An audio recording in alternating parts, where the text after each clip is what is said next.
Portanto, havendo sido justificados pela fé, temos paz com Deus, por meio do nosso Senhor Jesus Cristo, por intermédio de quem obtivemos pleno acesso pela fé a esta graça, na qual agora estamos firmados e nos gloriamos na confiança plena da glória de Deus. Mas não somente isso, como também nos gloriamos nas tribulações, porque aprendemos que a tribulação produz perseverança. A perseverança produz um caráter aprovado, e o caráter aprovado produz confiança. E a confiança não nos decepciona, porque Deus derramou o seu amor em nossos corações por meio do Espírito Santo que Ele mesmo nos outorgou. Em verdade, no devido tempo, quando ainda éramos fracos, Cristo morreu por todos os ímpios. Sabemos que é muito difícil que alguém se disponha a morrer por um justo. Embora por uma pessoa que se dedique ao bem, talvez alguém tenha a coragem de dispor sua vida. Porém, Deus comprova seu amor para conosco pelo fato de ter Cristo morrido em nosso benefício quando ainda andávamos no pecado. Agora, como fomos justificados por seu sangue, muito mais ainda, por intermédio dele, seremos salvos da ira de Deus. Ora, se quando éramos inimigos de Deus, fomos reconciliados com ele mediante a morte de seu Filho, quanto mais no presente, havendo sido feitos amigos de Deus, seremos salvos por sua vida. E, ainda mais, nos gloriamos também em Deus por nosso Senhor Jesus Cristo, por intermédio de quem recebemos agora completa reconciliação.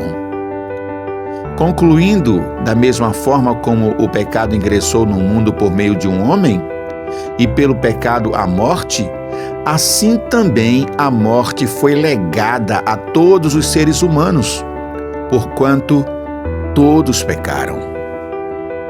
Porque antes de ser promulgada a lei, o pecado já estava no mundo. Todavia, o pecado não é levado em conta quando não existe a lei. No entanto, a morte reinou desde a época de Adão até os dias de Moisés, mesmo sobre aqueles que não cometeram pecado semelhante à desobediência de Adão, o qual era uma prefiguração daquele que haveria de vir.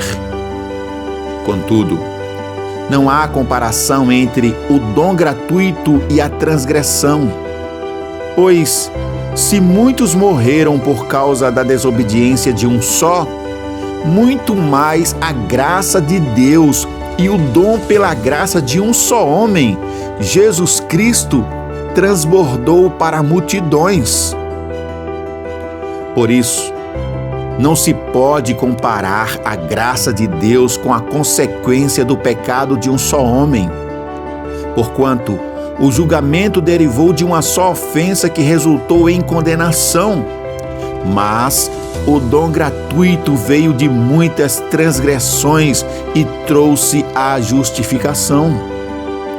Pois, se pela transgressão de um só homem a morte reinou por meio desse, muito mais os que recebem da transbordante provisão da graça e do dom da justiça reinarão em vida por intermédio de um único homem, Jesus Cristo.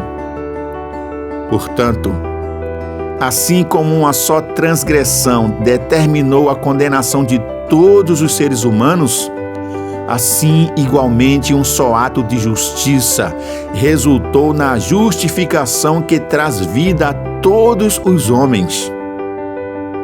Sendo assim, como por meio da desobediência de um só homem muitos se tornaram pecadores, assim também, por intermédio da obediência de um único homem, muitos serão feitos justos.